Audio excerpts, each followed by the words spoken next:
an app for everyone to help build AI fluency. Welcome back to Techstination. I'm Fred Fishkin. Joining us is Candice Bryant, creator of an app called Cello. Hi, Candice. Hi, Fred. How are you? Terrific. Well, let's start with a bit of background because you have a great and very, very interesting one. Because I have a very interesting background. I'm a bit of a hybrid in the policy and the product space. So I spent nearly 20 years at the CIA, first as an analyst, then leading public communications for them. And then I went over to Google, where I've been on your show before, Fred, initially working with the global security team and then working with the Google search team, where I developed kind of a deep product and AI knowledge. Well, tell us about your motivation to go off on your own and create this product called Cello. Yeah, so as I said, when I arrived at Google, I was already pretty deep into my career. I had already spent about 20 years at the agency. And after spending time at Google and just realizing how phenomenal this technology is, I wanted to go off on my own more independently to be able to really help to make technology more accessible. I don't know if you've seen the headlines lately, but Americans are pretty down on AI relative to other countries. And adoption really does help to drive trust. And so if people can build a little bit of a daily habit, build some fluency with just a little bit of practice every day, that can, I think, go a long way. So there are issues like that people have that maybe have led to some of those feelings. Is AI going to take my job away? Or are students using it to cheat? So tell us what your concerns are and how people should be thinking about AI. Yeah, I think that people should be thinking, in a very clear-headed way about AI. I think that there are a lot of different narratives out there, some more enthusiastic, some more cautious. And I think probably the truth is somewhere in the middle. And that's why I think it's important to have people like me who are kind of independent voices in this space. I do write a policy newsletter where I dig deep into some of the more social issues around responsible use. But at the same time, I do think that it kind of behooves all of us to learn to utilize this technology. So you've created Cello. Tell us what it is, how it works. So Cello is an AI daily habit app, and with the app, it's free on iOS and Android. Can download it, and everyday users get a daily prompt or workflow. So it's not always a prompt.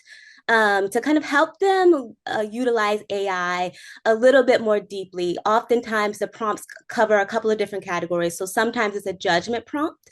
Like today, the prompt is before you open AI, think first. That way, that you have already kind of thought about what's my perspective on this. So AI is not feeding you your perspective, and you're using AI to help kind of pressure test your perspective as opposed to tell you what to think. So sometimes the prompts are there to help you think more critically. Sometimes they're there for productivity. So, for example, a lot of AI tools right now have calendar integrations. I might have a prompt that says, like hack your calendar to make sure you have blocked off time for your commute or to make sure that you have meeting buffers, those sorts of things, because the AI now can read your calendar and edit your calendar for you. And so that's just a quick way to get a head start on your week. And then finally, sometimes the prompts are just fun, creative things that you can do with AI. So what are your goals with this? And you're trying to reach really a broad range of people. Yeah, so my goal is, honestly, as someone who was very deeply immersed in the technology, I was surprised by how few of my family members and friends were really using it.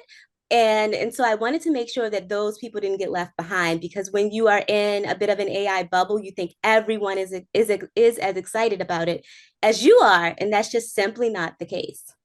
What would you tell students, for instance, high school or college students, maybe even middle school these days, who wonder, all my friends are using this, and what's the line between using it as a tool to help you as opposed to do the work for you? Yeah, I actually think a lot about this because I am a mom of a 12-year-old, and one of the things that really got me most excited about AI, frankly, was using it with her. She has ADHD, and so I remember very early on when I was at Google and I was exposed to Notebook LM and some of the technology inside of it.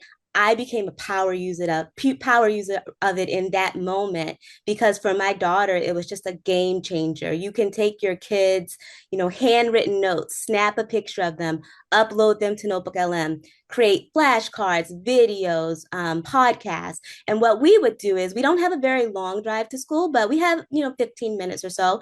What we would do is listen to these short podcasts in the car in the morning. And that's just another way of kind of deepening your knowledge around the subject matter. And so I really became deeply immersed with it because of my own experience as a parent. But I also work a lot, with universities. I talk to my old professors and things.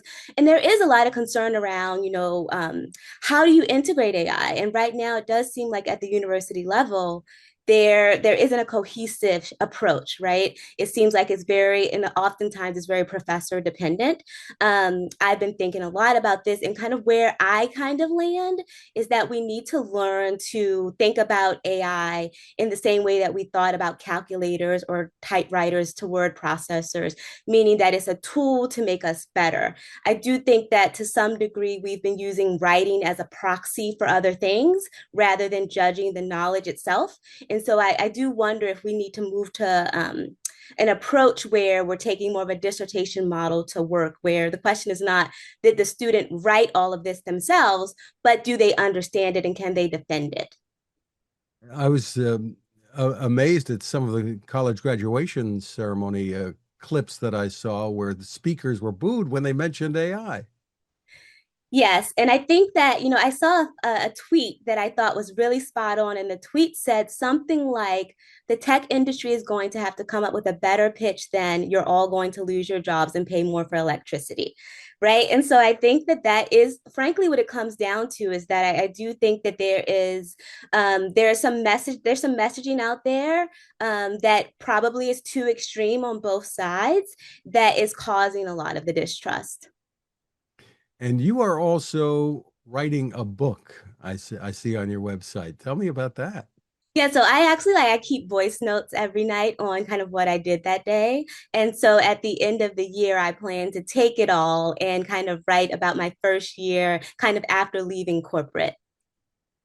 Very interesting. So, anything else on the horizon here? It sounds like cello, you said, is free. So, is there a business model behind it, or what should we know? No, Cello is free. There's no monetization inside of it. There's no ads inside of it, or anything like that. So Cello is really there just to help people build AI fluency. I am building other tools that may have a subscription model, but Cello is completely free. Congratulations on all you are doing here, and thank you for spending time with us, Candice. Thank you, Fred.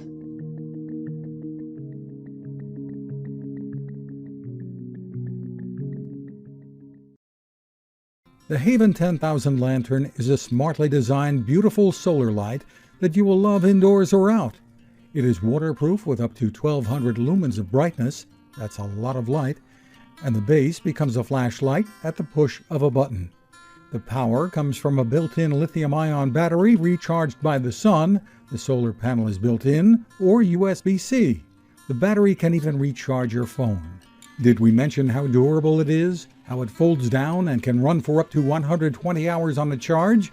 But the real power of the Haven Lantern comes from the people behind it and their mission to provide this quality lighting to those in the world who need it most, including in disaster emergencies. Your purchase helps to fund those efforts, and if you use the code TEXTINATION20, you'll get it at a 20% discount.